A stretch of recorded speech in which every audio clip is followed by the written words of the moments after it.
And if you guys are gamers and gamer boys, I know the majority of you are millennials and younger, but you need to buy houses too. So if you like your Twitch platform, feel free to watch us on Twitch.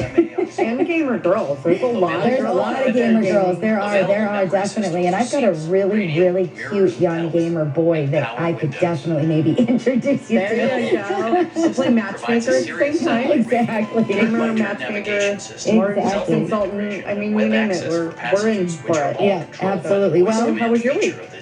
My week was good. It was my birthday week. Yeah. Yeah, and actually I really wasn't expecting anything because we had just gotten off of vacation and, you know, we were super busy and you know, I mean, it was just, I bought a boat, so I figured, you know, I already gave myself my gift. I really honestly was not expecting anything. I mean, with coronavirus, you know, everybody's lost a lot of things like graduations and birthdays and important ones, right? I'm just getting older. Every year I'm not looking forward to the birthday because I've got nothing left to look forward to. I've turned 18, I've turned 21, I've got married. I've done all of the big steps in life that at this point I'm just getting another year older. So, you know, I really wasn't looking forward to anything, and it was actually awesome. I walked into the office and Matt and Manny and Manny's girlfriend Maddie, they all came in the night before and decorated. So I had balloons and streamers when I came through the door. And then I got showered with gifts all day long. They just kept coming. You got me some edible arrangements, which was awesome. The kids loved it, dug in before I could.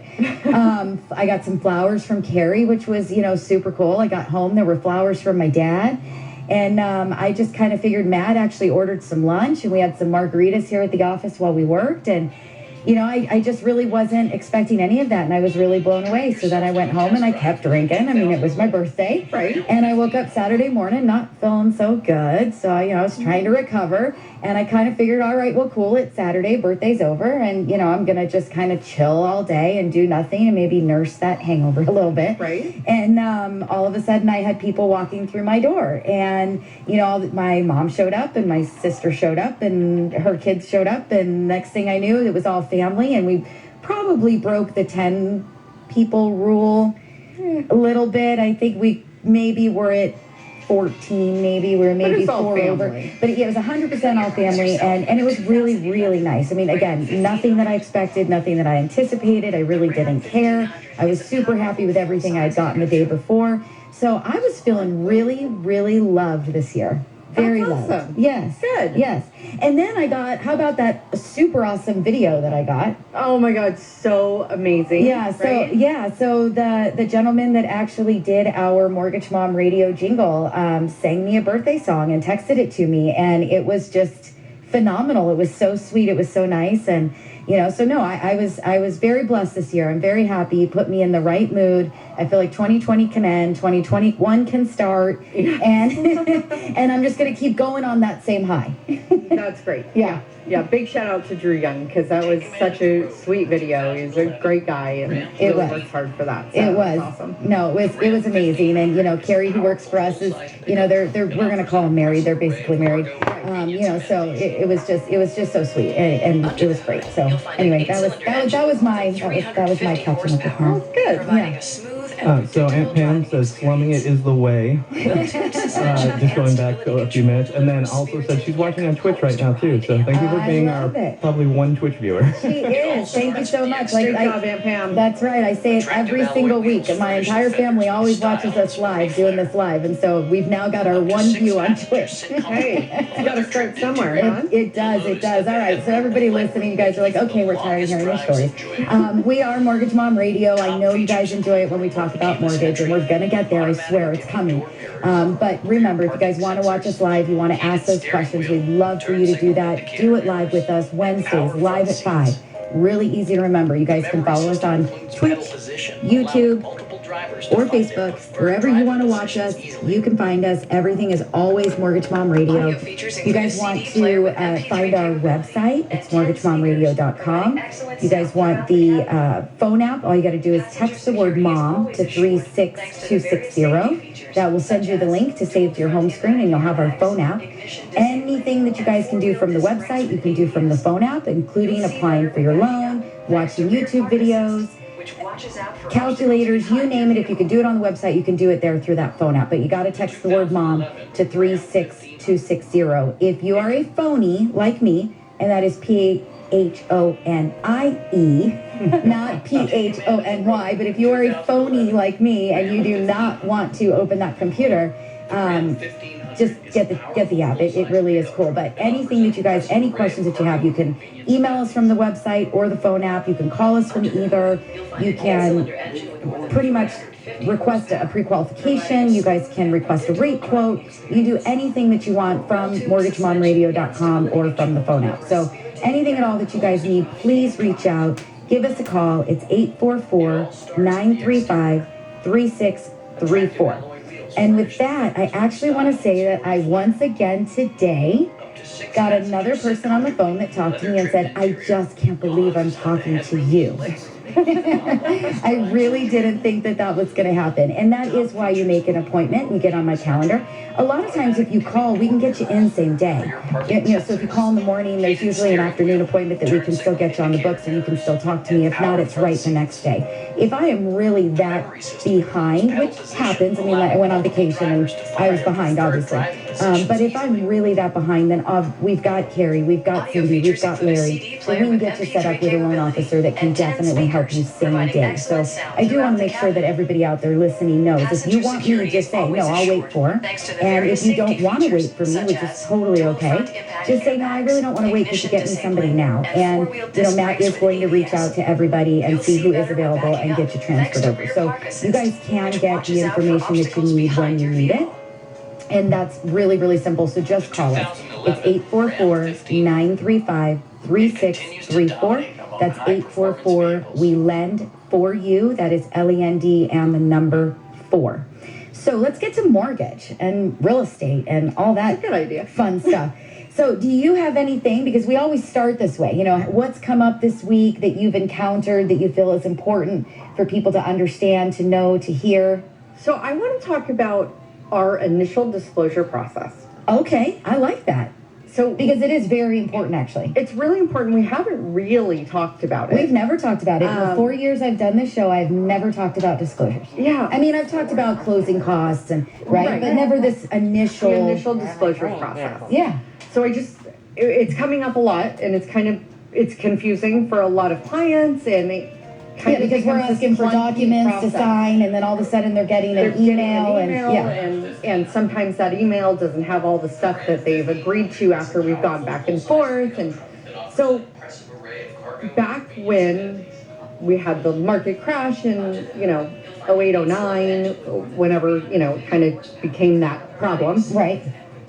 When the government stepped in, CSPB came in, they made a decision that all initial disclosures had to be sent out to the clients within 72 hours of that application going live. An application goes live once we put in an address, basically. An address. Yeah, there's 4 factors, but it's basically the second we put in your application, we get you going, which really is your address.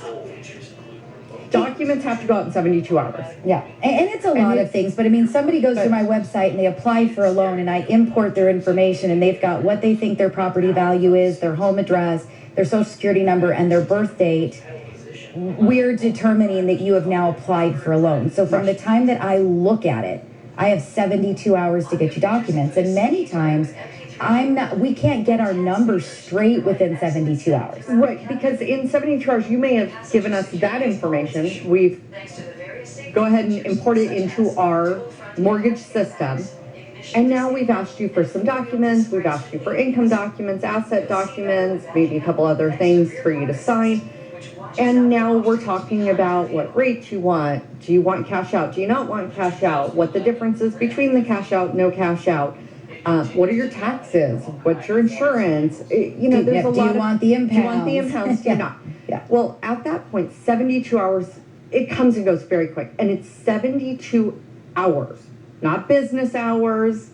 So you do it on a Friday, Monday, docs are out. Right. Before we can even get anything back from you over the weekend and re-look at it. Before anything's happened. So those disclosures are going to automatically generate and be sent out to you via email from your email address that you have put in the system.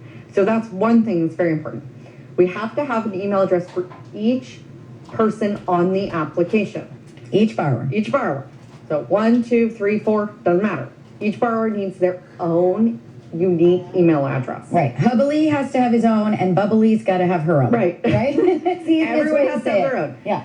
So those disclosures will go out. They may not be accurate because we haven't had all the conversations that need to be had. We haven't done all your income. We haven't got everything back.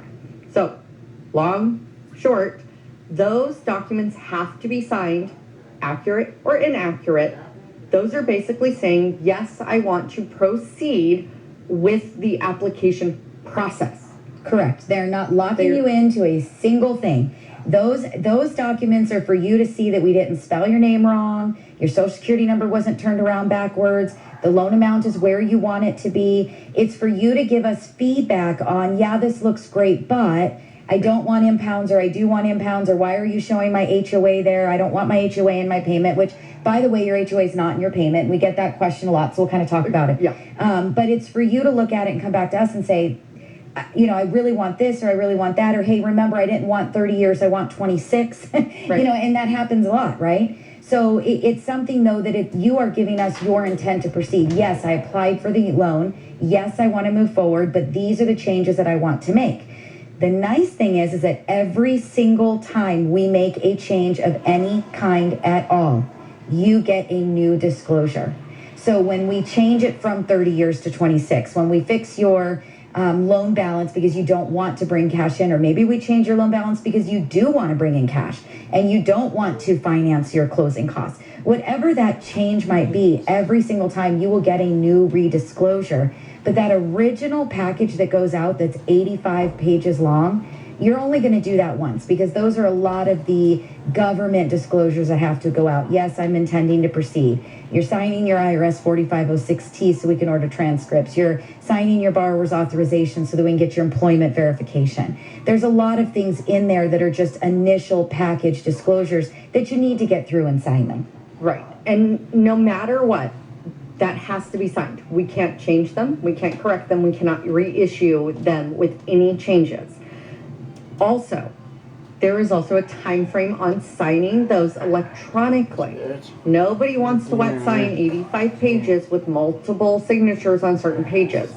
So those also expire in 72 hours. So when you get that link, it's 72 hours, 72 hours. The government wants to know we did our job and that you've received it. You have 72 hours to view it, sign it, it comes back to us. Again, everything can be changed, amended, corrected, and then you're going to get the correction sent out to you. Nothing is really official until you sign with your notary. So I just think that's so important, because we have a lot of people saying, well, when we first talked, we were doing a cash out, so that's what came to us. Then we decided we actually wanted a rate and term, and then we were changing our rate to X. On here it's showing Y. That's fine, but you still have to sign those, and we can't change them, and just because you got the amended document doesn't mean the initials don't have to be signed. Right. So we've never really talked about it, and more in this ever-changing rate environment and ever-changing ups and downs that we're going on right now.